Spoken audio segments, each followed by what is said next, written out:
El modelo de Pigman, de Howard Philip Lovecraft.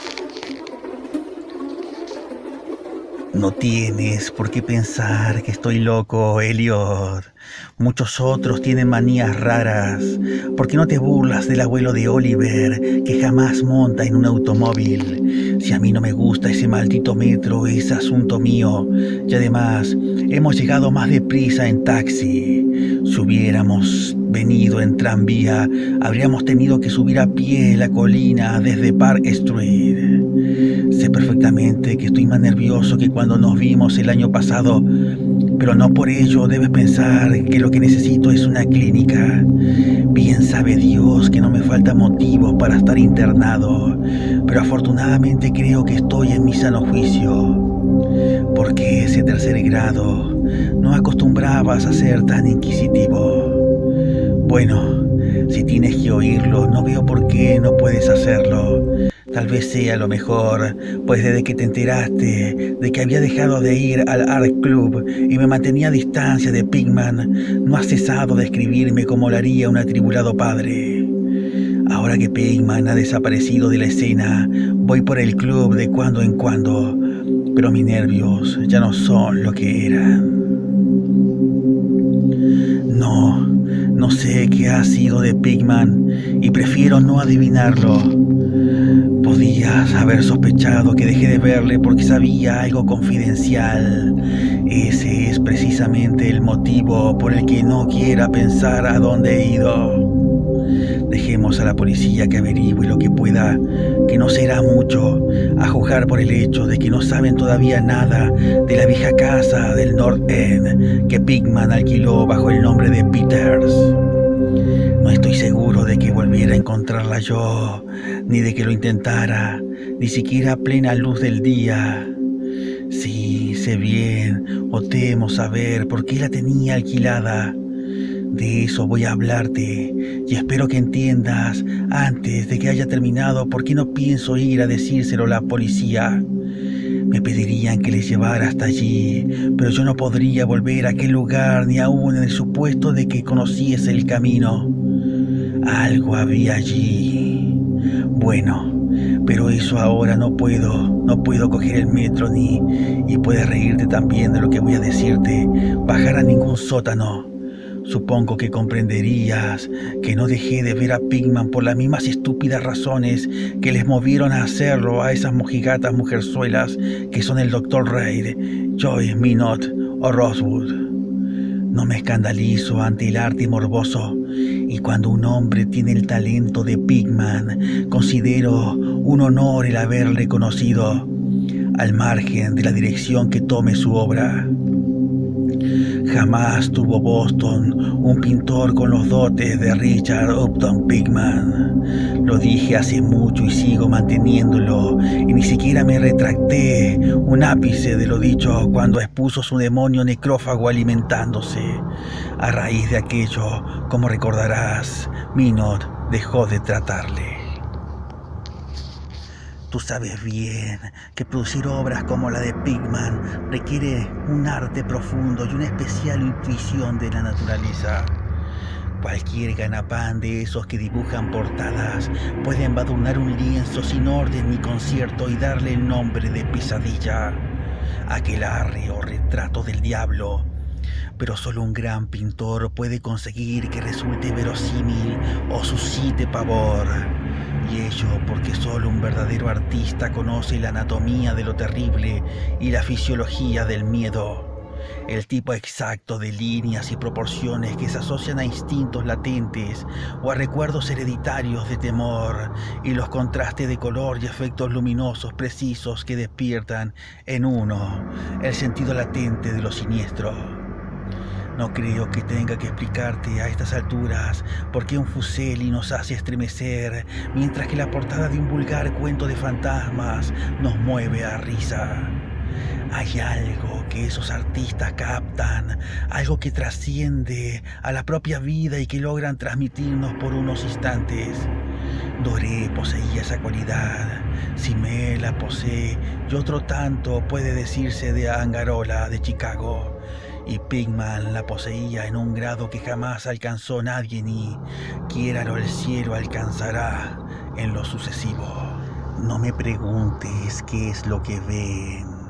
Tú sabes perfectamente que en el arte normal existe una gran diferencia entre lo vital y palpitante, ya proceda de la naturaleza o de modelos, y estas porquerías sin el menor valor que los pintorzuelos mercantilizados producen a discreción en el estudio. Bien, pues diría que el artista realmente original tiene una visión que le lleva a configurar modelos o a plasmar escenas del mundo espectral en que vive. De cualquier modo, consigue unos resultados que difieren tanto de los almibarados sueños de quienes quieren dárselas de pintor, como la producción del pintor de la naturaleza, de los pastiches, del dibujante que ha seguido cursos por correspondencia. Si yo hubiera visto lo que Pigman vio, pero basta, será mejor que echemos un trago antes de seguir adelante. Dios mío, yo no estaría vivo si hubiera visto lo que aquel hombre, si es que hombre era. Recordarás que el fuerte de Pigman era la expresión de la cara. No creo que desde Goya nadie haya puesto tal carga de intensidad diabólica en una serie de rasgos o en una expresión. Y con anterioridad a Goya habría que retrotraerse a aquellos artífices del medioevo que esculpieron las gárgolas y quimeras de Notre Dame y del Mont Saint-Michel. Ellos creían en toda clase de cosas y posiblemente veían también toda clase de cosas, pues la Edad Media pasó por varias fases muy curiosas. Recuerdo que el año antes de irte le preguntaste a Pigman en cierta ocasión de dónde diablos le venían semejantes ideas y visiones. Nos echó a reír a carcajadas. A aquellas risotadas se debió en parte el que Reid dejara de hablarle. Reid, como bien sabes, acababa de empezar un curso sobre patología comparada y utilizaba un vocabulario un tanto engolado al hablar sobre el sentido biológico o evolutivo de este o de aquel síntoma físico o mental. Según me dijo, Pigman le desagradaba más cada día que pasaba, hasta el punto de que al final llegó casi a asustarle, pues veía que sus rasgos y expresión tomaban un cariz que no le gustaba, un cariz que no tenía nada de humano. Hablaba mucho sobre el régimen alimenticio y dijo que a su juicio Pigman era un ser anormal y excéntrico en grado sumo. Supongo que le dirías a Reid, si es que cruzasteis alguna carta al respecto, que se dejó arrebatar los nervios o atormentar la imaginación por los cuadros de Pigman. Es lo que le dije yo por aquel entonces. Pero convéncete de que no dejé de ver a Pigman por nada de eso. Al contrario, mi admiración por él siguió creciendo, pues su demonio necrófago alimentándose me parecía una auténtica obra maestra. Como sabes, el club no quiso exponerlo y el Museo de Bellas Artes no lo aceptó como donación.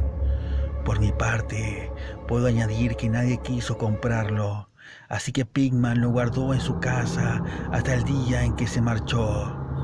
Ahora está en poder de su padre en Salem. Como debes saber, Pigman procede de una antigua familia de esa ciudad y uno de sus antepasados murió en la horca en 1692, convicto de brujería. Adquirí la costumbre de visitar a Pigman con cierta asiduidad, sobre todo desde que me puse a recoger material para una monografía sobre arte fantasmagórico. Probablemente fuese su obra la que me metió la idea en la cabeza. En cualquier caso, hallé en él una auténtica mina de datos y sugerencias al ponerme a redactarla. Me enseñó todos los cuadros y dibujos que tenía, incluso unos bocetos a lápiz y pluma que habrían provocado, estoy absolutamente convencido, su expulsión del club si lo hubieran visto ciertos socios. Al poco tiempo ya era casi un fanático de su arte y pasaba horas enteras escuchando cual un escolar teorías artísticas y especulaciones filosóficas lo bastante descabelladas como para justificar su internamiento en el manicomio de Danvers. La admiración por mi héroe, unida al hecho de que la gente empezaba a tener cada vez menos trato con él, le hizo mostrarse extremadamente confidencial conmigo. Y una tarde me insinuó que si mantenía la boca bien cerrada y no me hacía el remilgado, me mostraría algo muy poco corriente. Algo que superaba con creces lo que guardaba en su casa. Hay cosas, dijo, que no van con Newport Street. Cosas que estarían fuera de lugar y que no cabe imaginarse aquí. Yo me dedico a captar las emanaciones del alma, y eso es algo que no se encuentra en las advenedizas y artificiales calles construidas por el hombre. Back Bay no es Boston. En realidad no es nada todavía, porque aún no ha tenido tiempo de acumular recuerdos y atraerse a los espíritus locales. En caso de haber fantasmas aquí, serían todo lo más los fantasmas domesticados de cualquier marisma pantanosa o gruta poco profunda. Y lo que yo necesito son fantasmas humanos. Los fantasmas de seres lo bastante refinados como para asomarse al infierno y comprender el significado de lo visto allí. El lugar indicado para vivir un artista es en North End. Si los estetas fueran sinceros, soportarían los suburbios por eso de que allí se acumulan las tradiciones. Pero por Dios, ¿no comprendes que esos lugares no han sido simplemente construidos, sino que han ido creciendo? Allí, generación tras generación, la gente ha vivido, sentido y muerto, y en tiempos en que no se temía ni vivir, ni sentir, ni morir.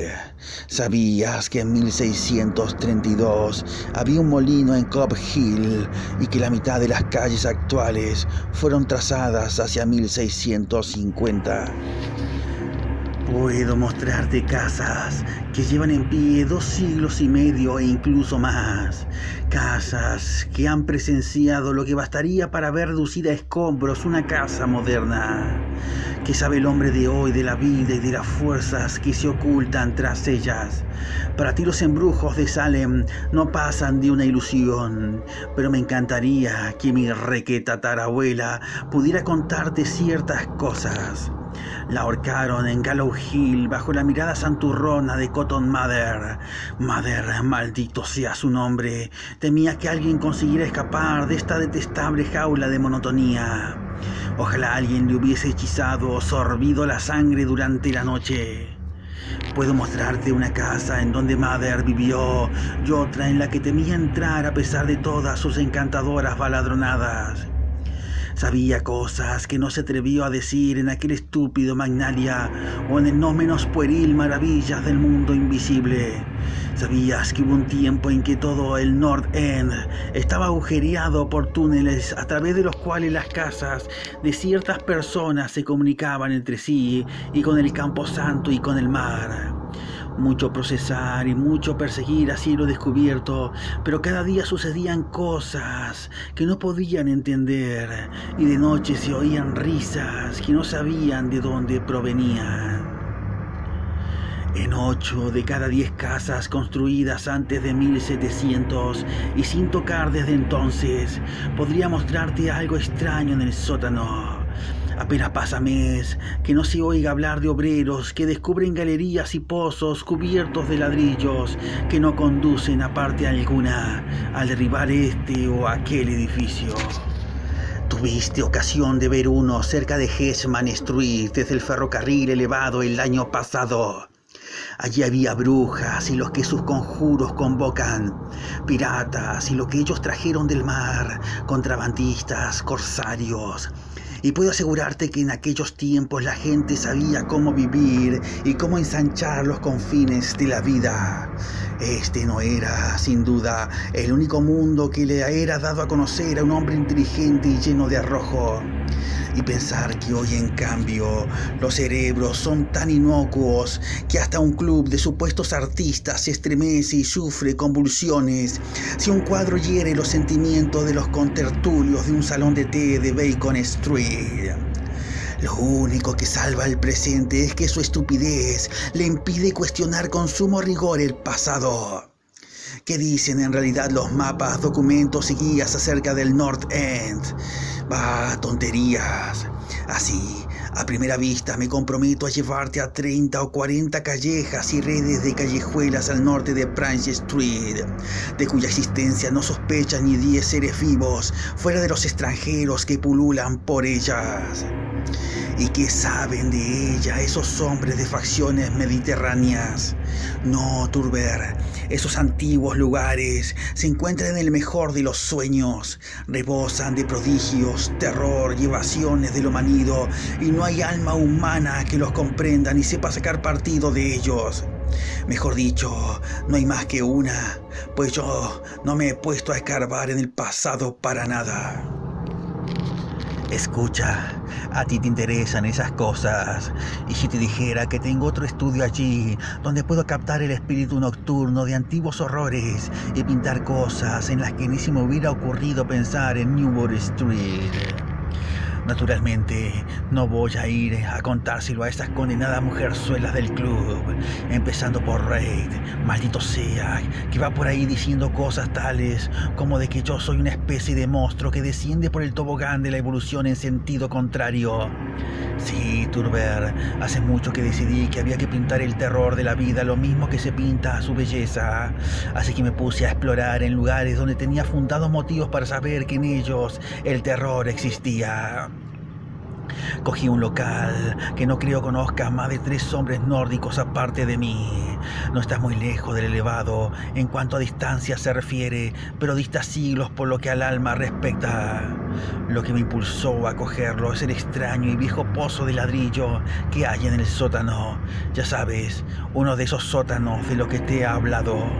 El antro, pues no cabe otro calificativo, casi no se tiene en pie, por lo que nadie se le ocurriría vivir allí, y me avergonzaría decirte lo poco que pago por él. Las ventanas están entabladas, pero lo prefiero así, pues para mi trabajo no necesito la luz del día. Pinto en el sótano, donde la inspiración me viene con más facilidad, pero tengo otras habitaciones amuebladas en la planta baja. El dueño es un siciliano y lo he alquilado bajo el nombre de Peters. Si te encuentras con ánimos, te llevaré a verlo esta noche. Creo que te gustarán los cuadros, pues, como dije, en ellos he puesto lo mejor de mi expresión artística. El trayecto hasta allí no es largo, a veces lo hago a pie, pues no quiero llamar la atención con un taxi en semejante lugar. Podemos tomar el metro en South Station y bajar en Battery Street. Desde allí no hay que andar mucho. Bueno, Elliot, tras semejante arenga, lo único que podía hacer era resistir los deseos de correr en lugar de andar en busca del primer taxi libre que saliera a nuestro encuentro. Después cogimos el elevado en South Station, que hacia las 12 ya habíamos bajado las escaleras de Battery Street. Luego nos pusimos a andar a lo largo del viejo muelle de Constitution Wharf. No me fijé en los cruces, por lo que no sabría decirte dónde torcimos, pero puedo asegurarte que no fue en Greenough Lane. Al torcer, subimos por un desierto callejón de lo más antiguo y sucio que haya visto jamás, de tejados desvencijados, con los cristales de las ventanas rotos y arcaicas chimeneas medio derruidas que se destacaban contra la luz de la luna. No creo que hubiera siquiera 3 casas en todo lo que abarcaba la vista que no estuvieran ya levantadas en los tiempos de Cotton Mather. Cuando menos, divisaba 2 con un voladizo, y en cierta ocasión me pareció ver una hilera de tejados con el ya casi olvidado estilo holandés, aunque los anticuarios dicen que ya no queda ni uno solo en Boston. Al salir de aquel apenas iluminado callejón, torcimos a la izquierda, adentrándonos en otro igualmente silencioso y aún más estrecho, sin la menor luz. Y en un instante me pareció que doblábamos una curva en ángulo obtuso, siguiendo hacia la derecha. Al cabo de un rato, Pickman sacó una linterna y la enfocó hacia una puerta antediluviana de 10 paneles, espeluznantemente roída por la carcoma. Tras abrirla, mi anfitrión me condujo hasta un vestíbulo vacío, en donde en otro tiempo debió de haber un magnífico artesonado de roble oscuro, sencillo desde luego, pero patéticamente evocador de los tiempos de Andros, Phillips y la brujería. A continuación, me hizo traspasar una puerta que había a la izquierda, encendí una lámpara de petróleo y me dijo que me acomodara como si me encontrase en mi propia casa. Bueno, Elliot, soy uno de esos tipos a los que el hombre de la calle llama con toda justicia duro, pero confieso que lo que vi en esas paredes de aquella habitación me hizo pasar un mal rato. Eran los cuadros de Pickman, ya sabes a los que me refiero, aquellos que no podía pintar en Newport Street y ni siquiera le dejaron exponerlos allí. Y tenía toda la razón cuando dijo que se le había ido la mano. Bueno, será mejor que echemos otro trago, lo necesito para contar lo que sigue. Sería inútil tratar de describirte aquellos cuadros, pues el más horroroso y diabólico horror, la más increíble repulsión y hediondez moral se desprendía de simples pinceladas imposibles de traducir en palabras. No había nada en ellos de la técnica exótica característica de Sidney Same, nada de los paisajes transplanetarios ni de los hongos lunares con los que Clark Aston Smith nos hiela la sangre. Los trasfondos eran en su mayoría antiguos cementerios, bosques frondosos, arrecifes marinos, túneles de ladrillo, antiguas estancias artesonadas o simples criptas de mampostería. El camposanto de Cobb Hill, apenas a unas manzanas de la casa, era uno de sus escenarios favoritos. La demencia y la monstruosidad podían apreciarse en las figuras que se veían en primer término, pues en el morboso arte de Pickman predominaba el retrato demoníaco. Rara vez aquellas figuras eran completamente humanas, aunque con frecuencia se acercaban en diverso grado al humano. La mayoría de los cuerpos, si bien toscamente bípedos, tenían una tendencia a inclinarse hacia adelante y un cierto aire canino. La textura de muchos de ellos era de una aspereza bastante desagradable al tacto. Parece como si los estuviera viendo. Se ocupaban bueno, no me pidas que entre en detalles. Por lo general estaban comiendo, pero será mejor que no diga qué comían.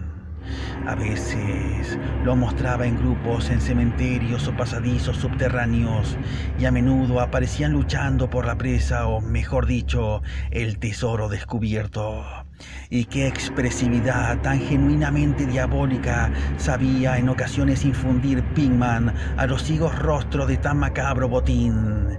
De cuando en cuando se les veía saltando en plena noche desde ventanas abiertas o agazapados sobre el pecho de algún durmiente al acecho de su garganta. En un lienzo se veía un grupo de ellos aullando alrededor de una bruja ahorcada en Gallows Hill, cuyas demacradas facciones guardaban un extraordinario parecido con las de aquellos seres. Pero no creas que fueron aquellas horripilantes escenas lo que me hizo perder el sentido. No soy un niño de 3 años y no es, ni mucho menos, la primera vez que veo cosas así. Eran los rostros, Elliot, aquellos endiablados rostros que miraban de soslayo y parecían querer salir del lienzo como si se les hubiese inspirado un aliento vital. Dios mío, juraría que estaban vivos. Aquella bruja nauseabunda que se veía del lienzo había despertado los fuegos del Averno y su escoba era una varita de sembrar pesadillas. Pásame la garrafa, Elliot. Había algo llamado la lección. Santo cielo, en mala hora lo vería. Escucha, Te imaginas un círculo de inefables seres de aspecto canino, agazapados en un cementerio enseñando a un niño a comer según su usanza. El coste de una presa, producto de una suplantación, supongo. Ya sabes, el viejo mito de esos extraños seres que dejan sus vástagos en las cunas en sustitución de las criaturas humanas que arrebatan. Pickman mostraba en el cuadro lo que les depara la fortuna a los niños así arrebatados, cómo crecen, cuando justo entonces comencé a ver la espantosa afinidad que había entre los rostros de las figuras humanas y las no humanas.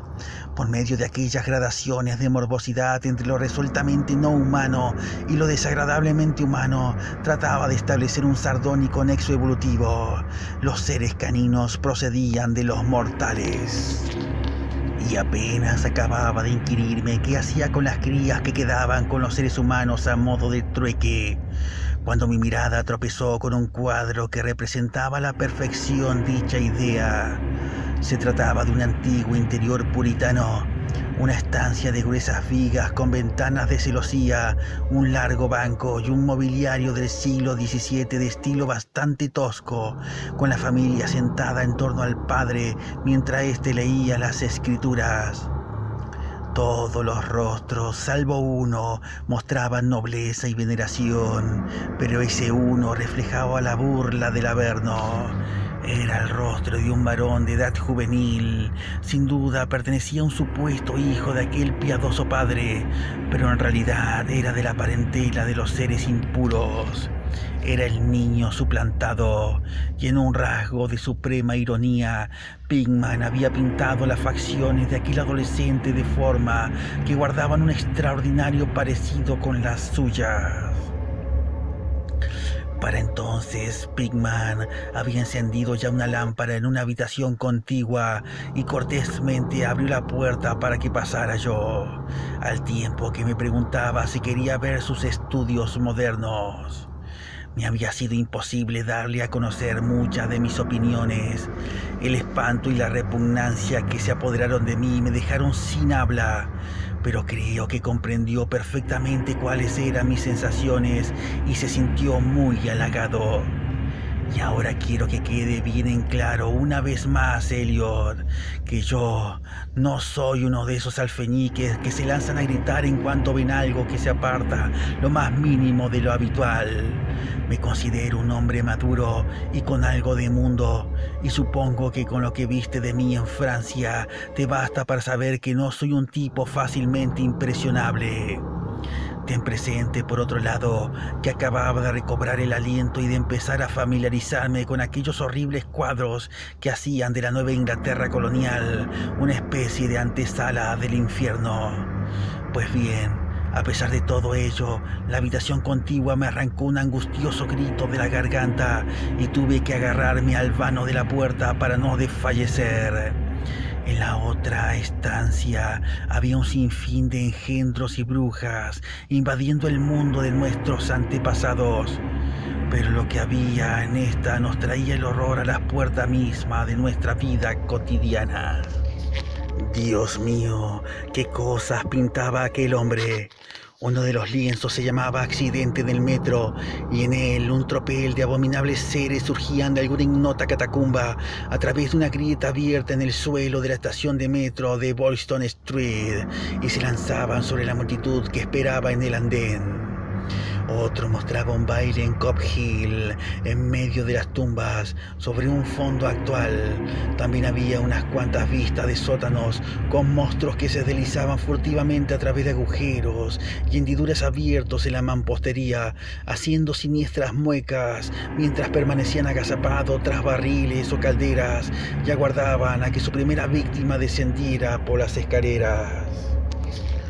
Un horrible lienzo parecía recoger una amplia muestra representativa de Beacon Hill, con multitudinarios ejércitos de los mefíticos monstruos surgiendo de los escondrijos que acribillaban el suelo.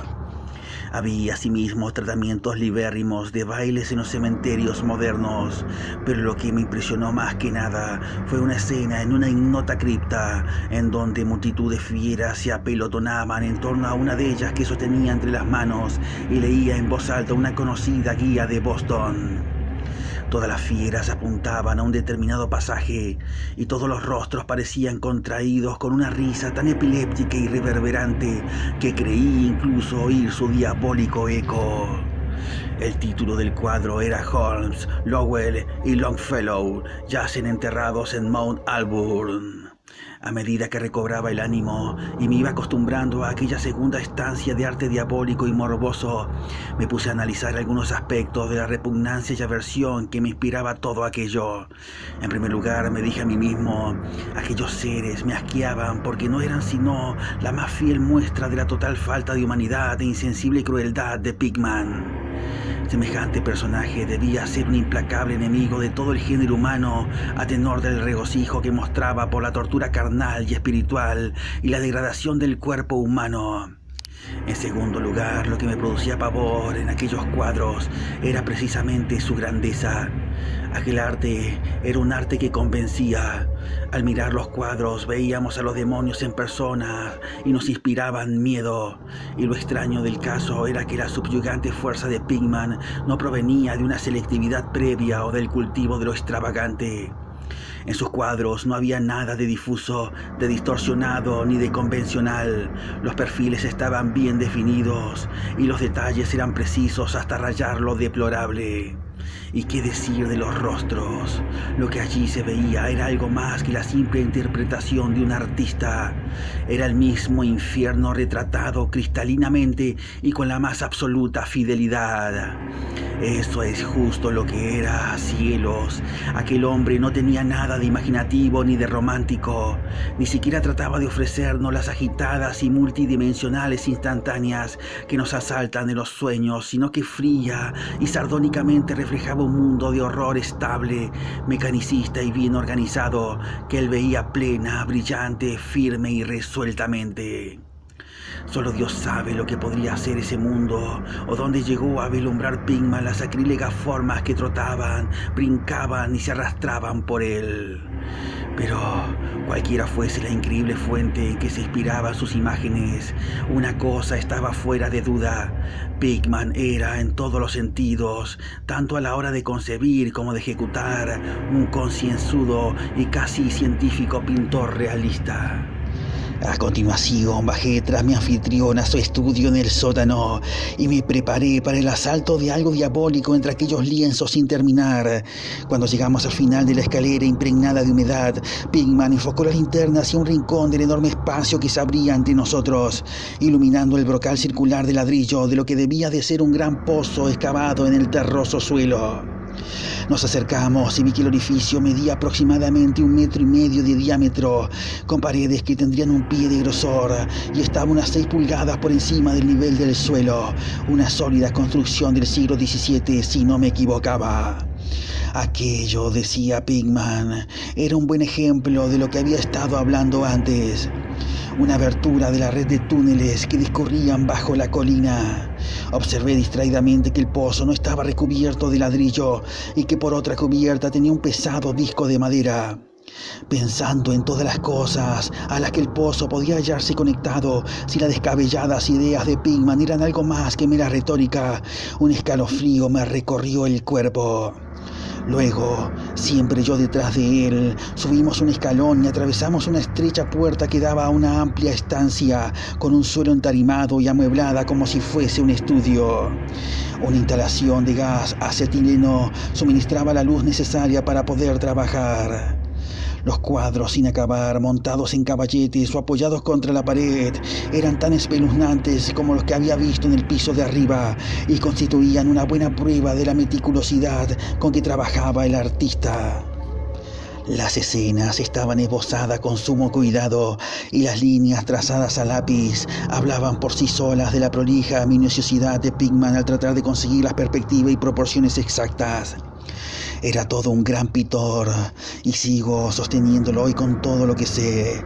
Una gran cámara fotográfica que había encima de una mesa me llamó la atención y al inquirirle acerca de ella, Pickman me dijo que lo utilizaba para tomar escenas que le sirvieran luego para el fondo de sus cuadros.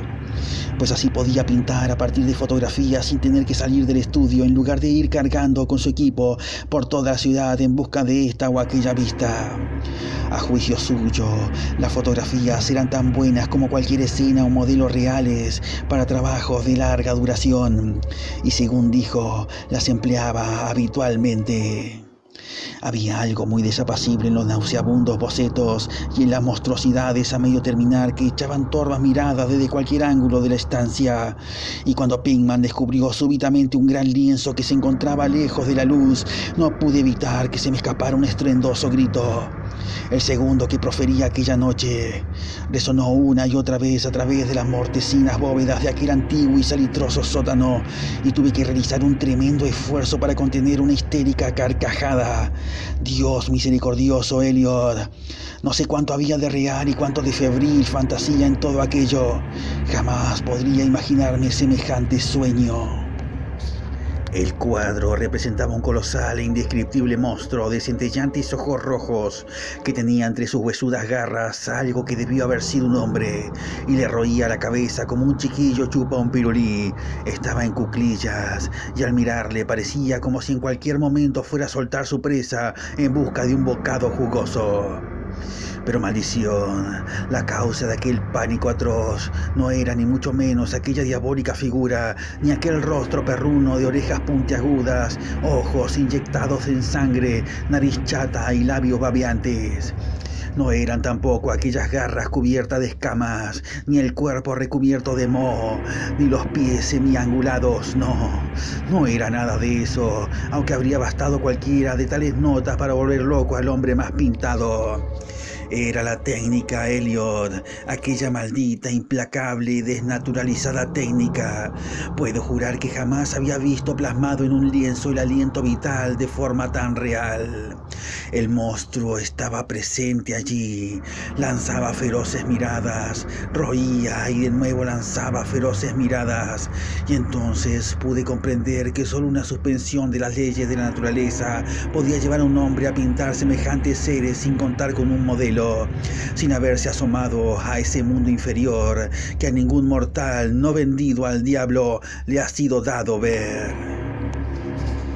Prendido con una chincheta a una parte sin pintar del lienzo, había un trozo de papel muy arrugado. Probablemente, pensé, sería una de esas fotografías de la que se sirve Pickman para pintar un trasfondo no menos horroroso que la pesadilla que se destacaba sobre él. Alargué el brazo para estirarlo y ver de qué se trataba, cuando de repente Pickman dio un respingo como si le hubieran pinchado. Había estado escuchando con suma atención desde que mi grito de pavor despertó insólitos ecos en el oscuro sótano, y ahora parecía estar poseído de un miedo que, si bien no podía compararse con el mío, tenía un origen más físico que espiritual. Sacó un revólver y me hizo un gesto para que me callara, tras lo cual se encaminó al sótano principal y cerró la puerta detrás suyo. Creo que me quedé paralizado por unos instantes. A semejanza de Pickman gusé el oído y me pareció oír un leve sonido de alguien que correteaba, seguido de unos alaridos o golpes en una dirección que no sabría decir. Pensé en gigantescas ratas y sentí un escalofrío que me recorría todo el cuerpo. Luego se oyó un amortiguado estruendo que me puso la carne de gallina, un sigiloso y vacilante estruendo, aunque no sé cómo expresarlo en palabras. Parecía como si un gran madero hubiese caído encima de una superficie de piedra o ladrillo. Madera sobre ladrillo. Me sugería algo aquello. Volvió a oírse el ruido, esta vez más fuerte, seguido de una vibración como si el cuadro cayera ahora más lejos. A continuación se oyó un sonido chirriante y agudo, a Pickman farfullando algo en voz alta y la atronadora descarga de las 6 recámaras de un revólver, disparadas espectacularmente tal como lo haría un domador de leones para impresionar al público. A renglón seguido, un chillido, graznido amortiguado y un fuerte batacazo. Luego, más chirridos producidos por la madera y el ladrillo, seguidos de una pausa y de la apertura de la puerta. Sonido este que me produjo, lo confieso, un violento sobresalto. Pickman reapareció con su arma aún humeante al tiempo que imprecaba las abotagadas ratas que infestaban el antiguo pozo. El diablo sabrá lo que comen, Turber dijo, esbozando una irónica sonrisa, pues esos arcaicos túneles comunican con cementerios, guaridas de brujas y llegan hasta el mismo litoral. Pero sea lo que sea, han debido de quedarse sin provisiones, pues estaban rabiosas por salir. Tus gritos debieron excitarlas. Lo mejor será andar con cuidado por estos parajes. Nuestros amigos roedores son el mayor inconveniente, aunque a veces pienso que con ellos se consigue crear una cierta atmósfera y colorido. Bueno, Elliot, aquel fue el final de la aventura nocturna. Pigman me había prometido enseñarme el lugar y bien sabe Dios que lo hizo. Me sacó de aquella maraña de callejas por otra dirección al parecer, pues cuando vimos la luz de una farola nos hallábamos en una calle que me resultaba familiar, con monótonas hileras de bloques, de pisos y viejas casas entremezcladas. Aquella calle no era otra que Charter Street, pero yo me encontraba demasiado agitado como para poder advertirlo. Era ya demasiado tarde para tomar el elevado, así que volvimos andando a lo largo de Hanover Street. Recuerdo muy bien el paseo. Dimos la vuelta en Tremont y tras subir por Bacon llegamos a la esquina de Joy, en donde nos separamos. Desde entonces no hemos vuelto a vernos más. ¿Por qué dejé de ver a Pigman? No seas impaciente. Espera que llame para que nos traigan café, pues ya hemos tomado bastante del otro y yo al menos necesito beber algo. No eran los cuadros que vi en aquel lugar, aunque juraría que bastaría con ellos para que a Pigman no le permitieran el acceso en 9 de cada 10 hogares y clubs de Boston. Supongo que ahora comprenderás por qué evito por todos los medios bajar a metros o sótanos. Fue algo que encontré en mi abrigo a la mañana siguiente. Me refiero al arrugado papel prendido a aquel horripilante lienzo del sótano, aquello que tomé por una fotografía de alguna vista que Pigman pretendía reproducir a manera de trasfondo para el monstruo. El último respingo de Pigman se produjo justo cuando iba a desenrollar el papel y al parecer me lo metí distraídamente en el bolsillo. Pero bueno, aquí está el café. Te aconsejo que lo tomes puro, Elliot. Sí, aquel papel se debió a que no volviera a ver más a Pigman. Richard Upton Pigman, el artista más dotado que he conocido y el más execrable ser que haya traspasado jamás los límites de la vida para abismarse a la cima del mito y la locura. El viejo rey tenía razón, Elliot. No puede decirse que Pigman fuera humano estrictamente hablando, o bien nació bajo una influencia maligna o dio con la forma de abrir la puerta prohibida. Ya da lo mismo, pues desapareció. Volvió a abismarse en esa increíble oscuridad que él tanto gustaba frecuentar. Será mejor que encendamos el candelabro. No me pidas que te explique o siquiera conjeture qué es lo que quemé. Tampoco me preguntes qué había tras esa especie de topo gateador que también se las arregló Pigman para hacer pasar por ratas. Hay secretos que pueden proceder de los viejos tiempos de Salem, y Cotton Mather cuenta cosas aún más extrañas. Bien sabes tú cuán endiabladamente expresivos eran los cuadros de Pigman. Como todos nos preguntamos más de una vez de dónde podía sacar aquellos rostros. Bueno, después de todo, aquel papel no era la fotografía de una perspectiva. En él se veía únicamente el ser monstruoso que estaba pintado en aquel horrible lienzo. Era el modelo en que se inspiraba, y el trasfondo no era sino la pared del estudio del sótano pintada con todo lujo de detalles. Por el amor de Dios, Elliot, aquella era una fotografía tomada del natural.